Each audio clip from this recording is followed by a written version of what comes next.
আসসালামু আলাইকুম। কেমন আছেন সবাই? আশা করি আলহামদুলিল্লাহ সবাই ভালো আছেন। আমি তো আপনাদের বলেছি যে আমরা প্রতিদিনের ডেইলি ব্লগ ডেইলি দিব। তাই আজকে রান্না করব হচ্ছে আমি আসলে বাজার করার ভিডিও করা হয় না। কি কারণে সকালবেলা বাচ্চাদের স্কুলে নিয়ে যাই তো। তারপর তাড়াহুড়া করে বাজার করে নিয়ে আসি। কারণ সময় খুব সীমিত থাকে।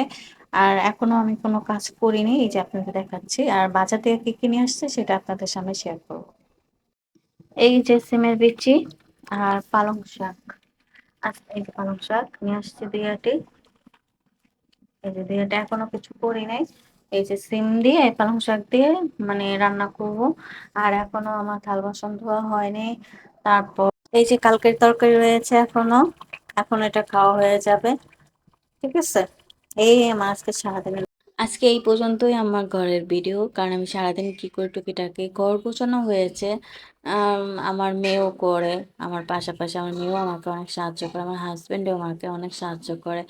ঘরের কাজও আমার হাসব্যান্ড অনেক আমাকে সাহায্য করে। সময়তে দেখা যায় সেও অনেক টুকিটাকি আমাকে হেল্প করে। এটা লজ্জার কিছু না, এটা যেটা সত্যি। আমার হাসব্যান্ড আমাকে অনেক সাহায্য করে। বাইরের কাজ করে এসেও আমার ঘরের কাজ করে দেয়। আমার হাসব্যান্ড অনেক, অনেক বেশি ভালো। তাই জন্য আমি এতটুক পারতেছি। কিন্তু পারিবারিক কারণে কি বাইরে ভিডিও করা পছন্দ করে না। এজন্য আমি ঘরে ভিডিও করার চেষ্টা করি। তাই। তাই আমি যতটুকু পারি আপনাদের সামনে আমার ডেইলি রুটিন ভিডিও দেওয়ার চেষ্টা করি। তাই সবাই ভালো থাকবেন। আসসালামু আলাইকুম। ধন্যবাদ সবাইকে।